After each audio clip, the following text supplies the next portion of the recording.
Section 4. The Economy. The next administration must prioritize the economic prosperity of ordinary Americans.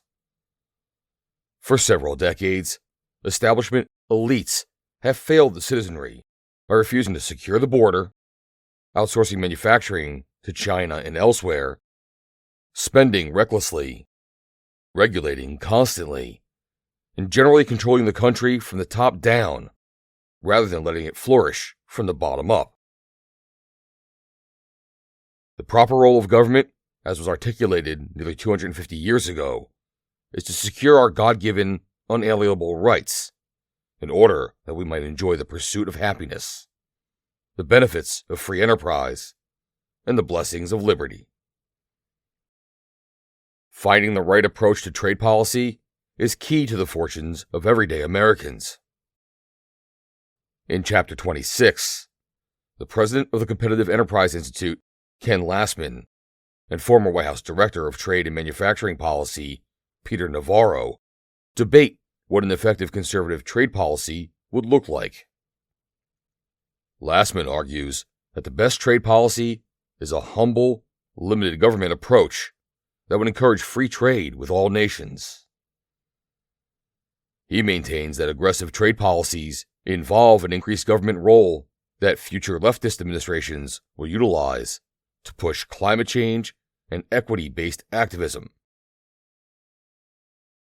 Focusing more on gross domestic product, GDP, growth, than on median income, he writes that people mistakenly believe that U.S. manufacturing and the U.S. economy are in decline, when in truth, American manufacturing output is currently at an all-time high.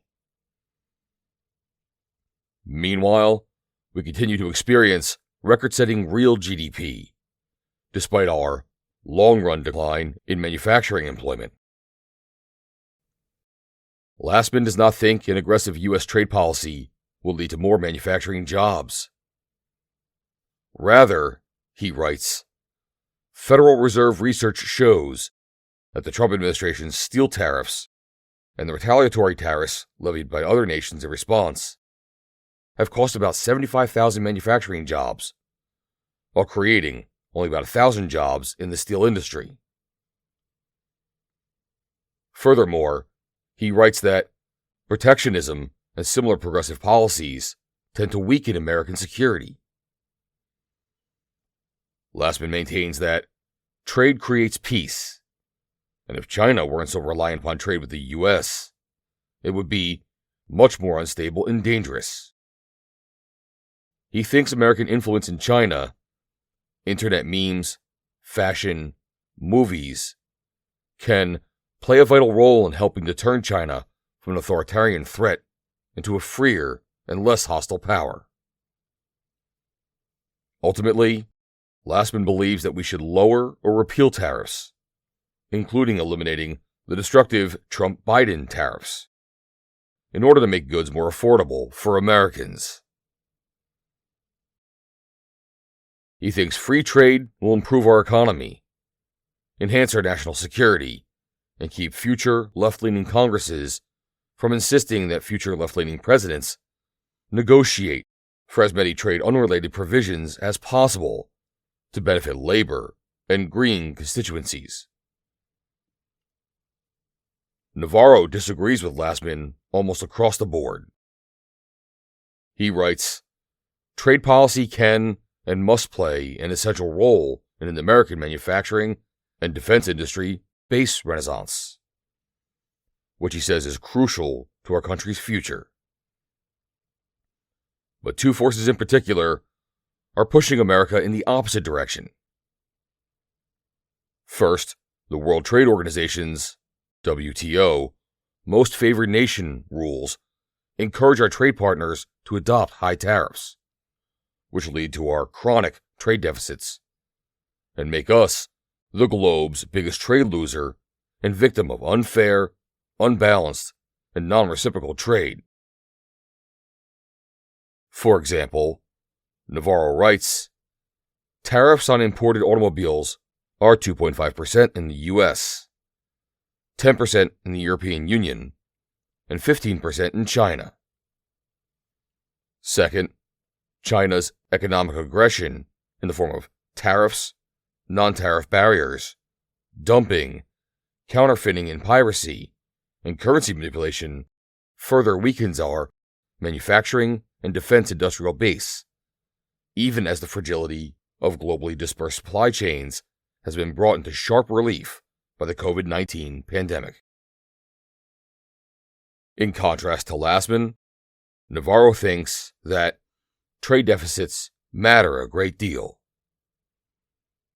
He writes that offshoring not only suppresses the real wages of American blue-collar workers and denies millions of Americans the opportunity to climb up the rungs of the ladder to the middle class, but it also raises the specter of a manufacturing and defense industrial base that, unlike our experience in World Wars I and II, will not be able to provide the weapons and materiel that will be needed should America enter another major world war. Also, China controls much of the world's pharmaceutical production and supply chains. It is therefore essential, he writes, that our trade policy be guided by the principle of reciprocity, whereby we coax other countries into lowering their trade barriers if possible, and raise ours as necessary. Moreover, he says we should decouple our economy from China's. China's goal, Navarro says, is to shift the world's manufacturing and supply chains to its soil, thereby strengthening its defense industrial base and associated warfighting capabilities.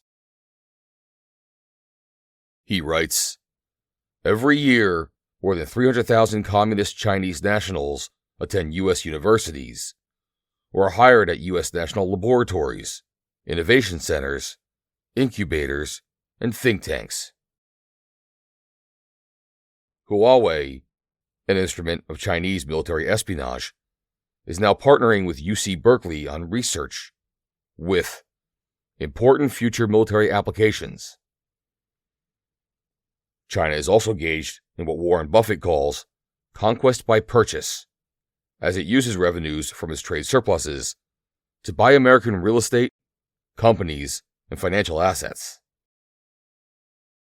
In sum, Navarro believes our current trade policy enriches our allies and adversaries, while hurting us, weakens our industrial base while strengthening China's, and shortchanges Main Street manufacturers and workers. Such non-reciprocal free trade is slowly undermining our capabilities and our freedom. A small component of trade policy involves the Export-Import Bank, and Jennifer Hazelton and Veronica de Rouget debate its merits in Chapter 23. In support of the bank, Hazelton writes, Exim provides financing only when the private sector will not. She says, export credit is a strategy weapon in China's whole-of-government approach to enhance its global power.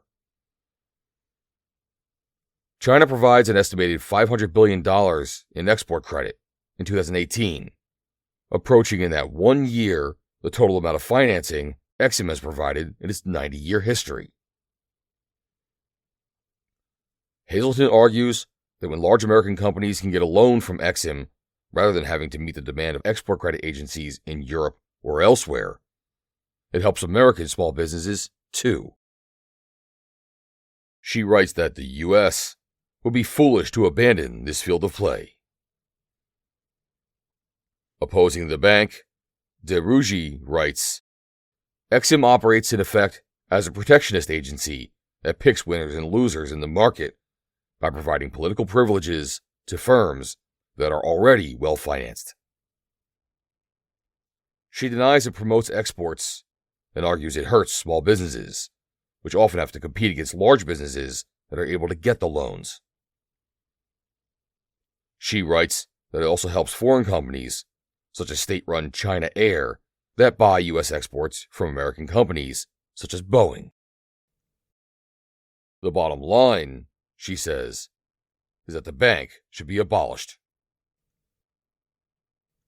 In Chapter 21, former Assistant Secretary of Commerce Thomas F. Gilman describes the Department of Commerce as dominated by career staff who are uninterested in implementing the president's priorities.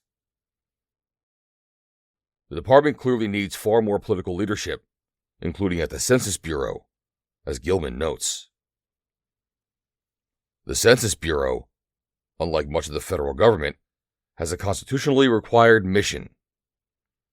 Yet the 2020 census was at least somewhat compromised by overly risk-averse COVID policies that prevented census field representatives from going door to door for much of that year.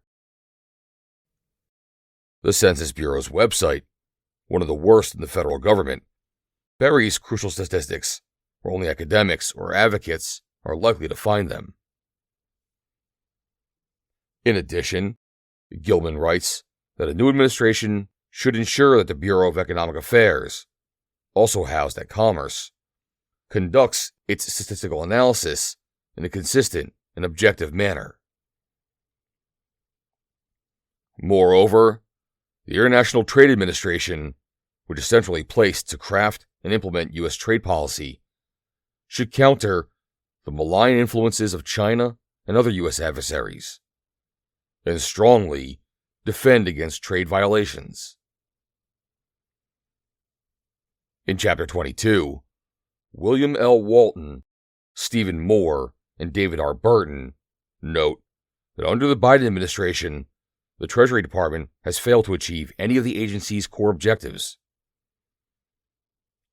Under the leadership of Secretary Janet Yellen, Treasury has placed equity and climate change among its top 5 priorities. The next administration must act decisively to curtail activities that fall outside of Treasury's mandate and primary mission. Treasury must refocus on its core mission of promoting economic growth, prosperity, and economic stability. The authors add that Treasury should make balancing the federal budget a mission-critical objective. The authors propose legislation to reform the tax code, writing, "Tax policy has a powerful impact on the economy. The Treasury Department should develop and promote tax reform legislation that will promote prosperity. To accomplish this, tax reform should improve incentives to work, save, and invest. This, in turn, is accomplished primarily by reducing marginal tax rates, reducing the cost of capital, and broadening the tax base to eliminate tax-induced economic distortions by eliminating special interest tax credits, deductions, and exclusions. Tax compliance costs will decline precipitously if the tax system is substantially simplified. The Treasury Department should also promote tax competition rather than supporting an international tax cartel." Chapter 22 includes proposals to reduce the intrusiveness and increase the accountability of the Internal Revenue Service. The chapter also explains how the Interagency Committee on Foreign Investment in the United States, CFIUS, chaired by Treasury, should realign its priorities to meet the United States' current foreign policy threats, especially from China. It explains how Treasury's Financial Crimes Enforcement Network, which manages the anti-money laundering / countering the financing of terrorism, AML-CFT programs, can be improved to reduce the burden on small firms and improve the effectiveness of the AML-CFT regime. In Chapter 25, Karen Kerrigan describes the Small Business Administration, SBA, as a sprawling, unaccountable agency replete with waste, fraud, and mismanagement, and guilty of mission creep. Moreover, its initiatives aimed at inclusivity are in fact creating exclusivity and stringent selectivity in deciding what types of businesses and entities can use SBA programs. According to Kerrigan, the Office of Advocacy is one of the bright spots within the SBA that conservative administration could supercharge to dismantle extreme regulatory policies and advance limited government reforms that promote economic freedom and opportunity. She recommends that it receive a big increase in funding and staffing, and then undertake a research agenda that includes measuring the total cost that federal regulation imposes on small businesses. This will be one important step in making sure that the SBA, under a conservative administration, would meet the needs of America's small business owners and entrepreneurs, not special interests. Former White House Director of the Domestic Policy Council, Paul Winfrey, writes in Chapter 24 that the Federal Reserve actually causes inflationary and recessionary cycles. He says, a core problem with government control of monetary policy is its exposure to two unavoidable political pressures: pressure to print money to subsidize government deficits, and pressure to print money to boost the economy artificially until the next election.